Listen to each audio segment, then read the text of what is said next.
अयोध्या के राम मंदिर में चढ़ावा गबन विवाद के बीच सीएम योगी आदित्यनाथ ने विपक्ष पर बड़ा हमला बोला है। मुख्यमंत्री ने आरोप लगाया कि समाजवादी सरकार के दौरान हनुमानगढ़ी मंदिर परिसर में नमाज पढ़ने की कोशिश की गई थी। पूर्व डीजीपी और मौजूदा समय में बीजेपी सांसद बृजलाल ने इसका खुलासा किया था। सीएम योगी आदित्यनाथ के बयान के बाद सांसद बृजलाल ने समाजवादी पार्टी पर हमला बोला। वहीं संत समाज ने भी मुद्दे पर नाराजगी जताई है। संतों ने कहा कि धार्मिक स्थलों की मर्यादा के साथ खिलवाड़ बर्दाश्त नहीं किया जाएगा। देखिए रिपोर्ट। हनुमान जी के सीढ़ियों पर हनुमानगढ़ी में रोजा इफ्तार खोलने का काम किया गया था। ये धर्म के विपरीत है, गलत है। क्या जामा मस्जिद पर कोई हिंदू हनुमान चालीसा का पाठ कर सकता है? देश में जहाँ जहाँ भी कोई मस्जिद है और उसमें अगर हिंदू का है तो उनको जय सीताराम वापस लेना चाहिए। शाही ईदगाह में सामूहिक रूप से सभी हिंदू हनुमान चालीसा का पाठ करें। प्रभु श्री राम की नगरी अयोध्या जो कभी विकास के लिए तरस रहा था, अब राम मंदिर निर्माण के बाद दुनिया भर से श्रद्धालु अयोध्या में प्रभु श्री राम के दर्शन के लिए पहुंच रहे हैं। अयोध्या का तेजी से विकास हो रहा है, इसके बावजूद विवाद भी खत्म होने का नाम नहीं ले रहा। पहले मंदिर निर्माण नहीं होने की वजह से अयोध्या विवादों में था, अब मंदिर निर्माण के बाद भी विवादों का सिलसिला थमने का नाम नहीं ले रहा है। चढ़ावा गबन की बात सामने आते ही विपक्ष एकजुट होकर फिर से हमलावर हो गया, जिसके बाद नया विवाद हनुमानगढ़ी मंदिर परिसर में नमाज पढ़वाने की साजिश का है। बीजेपी सांसद बृजलाल ने इसका खुलासा किया। अब अयोध्या पहुंचे सीएम योगी ने मंच से इस मुद्दे को लेकर विपक्ष को निशाने पर लिया, जिसके बाद न सिर्फ सियासी पारा हाई है बल्कि संत समाज ने भी इस पर कड़ा रुख अख्तियार कर लिया है। हनुमानगढ़ी में नमाज, नया सियासी विवाद, आस्था से खिलवाड़, संतों का सख्त प्रहार, सनातन की आस्था पर वार, संतों की ललकार, आस्था पर राजनीति, संतों ने कहा बर्दाश्त नहीं। उत्तर प्रदेश की पावन धरा अयोध्या जो कभी प्रभु श्री राम के नाम पर भी कतराती थी, आज उसी अयोध्या की ललकार ने विपक्ष के पूरे कुनबे की चूलें हिला दी हैं। समाजवादी पार्टी के वो लोग जो कल तक राम भक्तों के लहू से अपनी राजनीति की फसल काटते थे, आज सीएम योगी के एक बयान से थर थर कांप रहे हैं। ये सिर्फ एक संबोधन नहीं, उस कड़वे सच का आईना है जिसे दिखाने की हिम्मत सालों तक किसी ने नहीं की थी। अयोध्या पहुंचे सीएम योगी ने जो बयान दिया, उसने विपक्ष को हिलाकर रख दिया है। राम भक्तों पर गोलियां चलवाई, हनुमानगढ़ी को अपमानित किया, आस्था के साथ घिनौना मजाक। मुख्यमंत्री योगी आदित्यनाथ ने अयोध्या में जो गर्जना की, उसने समाजवादी पार्टी और कांग्रेस के उस अंधे दौर को फिर से जीवित कर दिया है जब अयोध्या की पहचान को ही मिटाने की कोशिश की गई थी। ये आस्था की बात कर रहे हैं। कर्ण मंदिर का विवाद भी इन्होंने खड़ा करवाया था। और याद करिए, हम सबकी आस्था की प्रतीक अयोध्या में भगवान राम के मंदिर के निर्माण में भी सबसे बड़ी बाधा यही लोग थे। राम भक्तों पर गोली चलाने वाले लोग हैं, भगवान राम के अस्तित्व पर प्रश्न खड़ा करने वाले लोग हैं। याद करिए, हर धर्मस्थल को विवादित करने का काम, हर धर्मस्थल को कर्ण मंदिर का विवाद खड़ा कराया और अयोध्या में कोई जय श्री राम बोल दे तो लाठी गोली चल देती थी। बहनों और भाइयों, ये डराते थे, कहते थे मंदिर बनेगा तो खून की नदियां बहेंगी। अरे हमने कहा खून का एक मच्छर नहीं मरेगा। याद रखना, अयोध्या में राम मंदिर को कोई बनने से रोक नहीं पाएगा। हनुमानगढ़ी में नापाक साजिश, सीढ़ियों पर नमाज का पाप, सनातन धर्म का किया अपमान, सत्ता के अहंकार में अंधी एसपी। मुख्यमंत्री योगी आदित्यनाथ ने वो सच बोला जिसने विपक्ष की रूह कपा दी। हनुमानगढ़ी जहां पवन सुत हनुमान का वास है, वहां की सीढ़ियों को इन्होंने नमाज के नाम पर अपवित्र करने का कुत्सित प्रयास किया था। और तो और जो ये लोग आस्था की बात करते हैं, याद करो ना, इन्होंने तो हमारी पवित्र हनुमानगढ़ी में इन्होंने तो वहां नमाज भी पढ़वाने का काम किया था। उन्होंने हनुमानगढ़ी के महंत को पटाया गया राजनीतिक रूप से, और ये कहा गया कि हनुमानगढ़ी के ठीक सामने सड़क पर रोजा इफ्तार होगा, नमाज पढ़ी जाएगी। सीएम योगी ने बयान दिया तो एक बार फिर पूर्व पुलिस अधिकारी और मौजूदा राज्यसभा सांसद बृजलाल ने समाजवादी पार्टी पर हमला बोला। बृजलाल ने कहा कि राम भक्तों पर गोली चलवाने से लेकर हनुमानगढ़ी में नमाज के मामले पर एसपी अध्यक्ष को सार्वजनिक रूप से माफी मांगनी चाहिए। अगर अखिलेश वास्तव में दिल से हिंदुत्व के तरफ जा रहे हैं तो इनको जा करके पहले भगवान राम के दर्शन करने चाहिए। अयोध्या में जो आज तक नहीं गए, क्या नफरत है भाई भगवान राम से? क्यों नहीं जा रहे हैं? क्योंकि आपका एजेंडा ही नहीं है वो। आपको वहाँ जा कर के माफ़ी मांगना चाहिए। कहाँ मेरे पिता से गलती हुई थी, मेरे पार्टी से गलती हुई थी जब 30 अक्टूबर और 2 नवंबर 2003 को 1990 को यहाँ गोलियाँ चलवाई थी। वहाँ माफ़ी मांगना चाहिए। तो अखिलेश जी ये केवल दिखावा कर रहे हैं।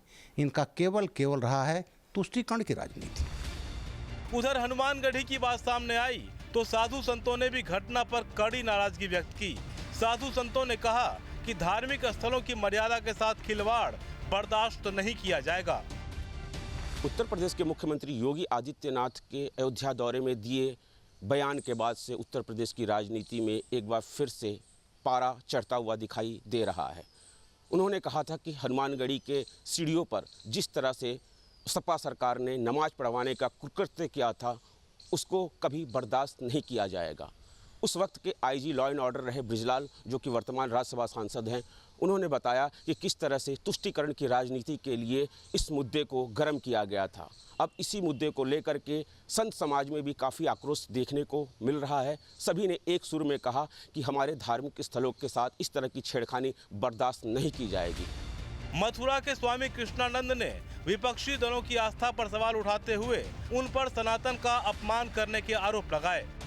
जो हनुमंत लाल जी की पवित्र स्थली है, उनकी सीढ़ियों पर नमाज पढ़वाने का ये जो पाप किया है कांग्रेस और सपा दोनों ने मिलकर के, ये कभी भी क्षमा करने योग्य नहीं है। अरे सभी सनातनी हिंदुओं जाग जाओ।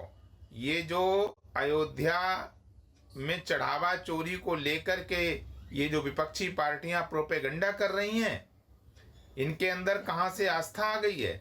इन्होंने 100 करोड़ सनातनी हिंदुओं की आस्था के साथ खिलवाड़ किया है।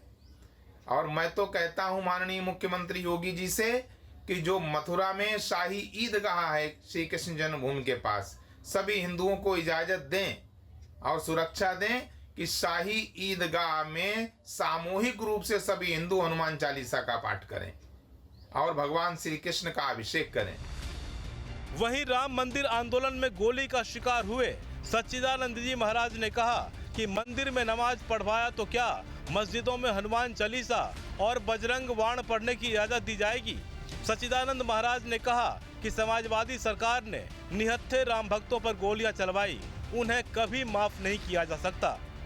अरे हमारे तो मंदिरों पर तो नमाज अदा करवा सकते हो, तो तुम्हारी मस्जिदों में हनुमान चालीसा का पाठ हो सकता है बजरंग बाण।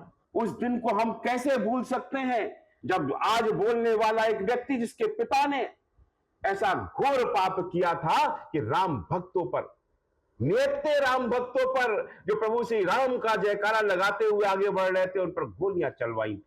उन राम भक्तों में से मैं भी था। मेरी जान में भी गोली लगी थी, लेकिन मुझे जान पे लगी गोली का दुख नहीं है, लेकिन उस बात का दुख अवश्य है कि कितने साथियों को हमने खो दिया।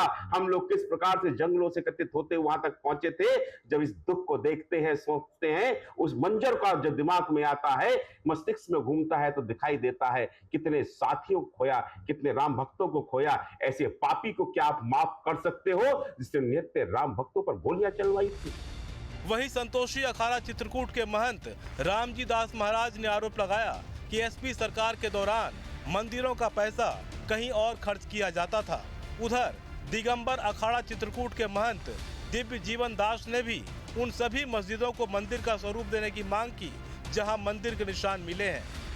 हालांकि ये धर्म के विपरीत है, गलत है, किया है तो कोई भी शासन या सरकार किसी के धर्म क्षेत्र में किसी भी तरह से अगर उसकी भावनाओं को ठेस पहुंचाने का काम करता है तो ये गलत है। परंतु जब पूर्व सरकारें थी, खासकर जो सपा सरकार थी, वो जो भी जैसे मंदिरों में कोई चढ़ोतरी आती थी तो वो चढ़ोतरी हमारे हिंदू संस्कृति या हमारे हिंदू उसमें नहीं लगती थी, वो मस्जिदों की काम में लग जाती थी या मकबरों के काम में लग जाती थी। ना जामा मस्जिद ना कोई मस्जिद, देश की किसी भी मस्जिद में जहाँ हिंदू का एक ईंट में हिंदू प्रतीक है, ऐसी सभी मस्जिदों को पुनः मंदिर बनाया जाए। ये अभियान केवल राम मंदिर और जय सीताराम कृष्ण जन्मभूमि और विश्वनाथ जी इतने तक ये सीमित न रखा जाए, क्योंकि आने वाली हमारी पीढ़ियां जो होंगी हमसे पूछेंगी कि आपने क्या किया जब आप सत्ता में थे। हम किसी पर अत्याचार न करें, मगर किसी के अत्याचार का प्रतिकार तो करना हमारा धर्म बनता है। हनुमानगढ़ी में नमाज पढ़वाने की साजिश के मुद्दे पर संत समाज ने एकजुट होकर जहां समाजवादी सरकार की आलोचना की, तो वहीं राम मंदिर चढ़ावा मामले में विपक्षी दलों के बयान पर भी सवाल उठाए। देखिए, मुख्यमंत्री जी ने सही कहा है। पहले तो हनुमानगढ़ी की सीढ़ियों पर भी नमाज पढ़ी जाती थी। जब से मुख्यमंत्री जी योगी जी आए तब स्थिति कंट्रोल में हुई है। यानी पहले तो हज हाउस बनाया जाता था, मस्जिद मदरसे बनाए जाते थे, सारा पैसा विकास का इन्हीं मुस्लिम समाज के लोगों को दिया जाता था। लेकिन योगी जी ने स्थिति को संभाला है और जब से योगी जी आए तब से हम मंदिरों में हनुमान चालीसा पढ़ पाए हैं, अपने मठ मंदिरों की लड़ाई लड़ रहे हैं। और ये पहले तो स्थिति इतनी खराब थी कि हम अपने मंदिरों में भजन कीर्तन करने नहीं जा पाते थे। माननीय योगी आदित्यनाथ जी ने क्या गलत कहा? पहले हनुमानगढ़ी की सीढ़ियों पर नमाज पढ़ी गई। क्या जामा मस्जिद पर कोई हिंदू हनुमान चालीसा का पाठ कर सकता है? नहीं कर सकता। योगी जी से पहले हम लोग मंदिरों में भी हनुमान चालीसा नहीं बजा सकते थे, हमारे लाउड स्पीकर उतरवा दिया करते थे। जब से योगी जी आए हैं तब से आज हम सुरक्षित तरह से हनुमान चालीसा का पाठ कर सकते हैं। पहले हम लोगों को ऐसा लगता था कि हम यूपी में नहीं रह रहे हैं, पाकिस्तान में रह रहे हैं। कावड़ यात्रा पर रोक लगा दी जाती थी, डीजे चलने पर रोक लगा दी जाती थी। आज स्वतंत्रता से हम भगवान का नाम ले रहे हैं। उस हनुमानगढ़ी के सीढ़ियों पर ज्ञानदास जी, अदनान खगोसी अंतर्राष्ट्रीय ड्रग और हथियारों का तस्कर था और उसके साथ चंद्रा स्वामी थे। ये सभी उस समय स्वरूपानंद जी जीवित थे, ये उनकी टीम थी। और मुलायम सिंह यादव जी इस प्रदेश में 2003-04 में मुख्यमंत्री थे। उनके कहने पर जबरदस्ती भगवान हनुमान जी के सीढ़ियों पर हनुमानगढ़ी में रोजा इफ्तार खोलने का काम किया गया था। संत समाज के बयान से एक बात तो साफ है कि विपक्षी दलों के लिए सॉफ्ट हिंदुत्व की राह भी आसान नहीं, क्योंकि सीएम योगी भी साफ कर चुके हैं कि अयोध्या अब झुकने वाला नहीं है। आज ये नगरी महज एक तीर्थ नहीं, बल्कि उन लोगों के मुंह पर करारा तमाचा है जो आस्था का अपमान करते थे। योगी आदित्यनाथ ने वो करके दिखाया जो 500 सालों में भी नहीं हो पाया था। जो कहते थे अयोध्या में परिंदा पर नहीं मार सकता, वो आज देख रहे हैं कि लाखों श्रद्धालु राम नाम का जय घोष कर रहे हैं। विपक्ष का सफाया तय है, क्योंकि जनता अब विकास की भाषा समझती है, तुष्टीकरण की नहीं। अयोध्या के इस गौरव को कोई नहीं रोक सकता, न कल, न आज, न कभी। Team news day. आपके मोबाइल पर तुरंत आएगी ब्रेकिंग न्यूज। स्क्रीन पर सबसे पहले दिखेगी बड़ी खबर, देश दुनिया की हर खबर एक जगह। अब आपके मोबाइल पर तुरंत फटाफट इंस्टॉल कीजिए न्यूज़ नेशन ऐप और रखिए खुद को अपडेट।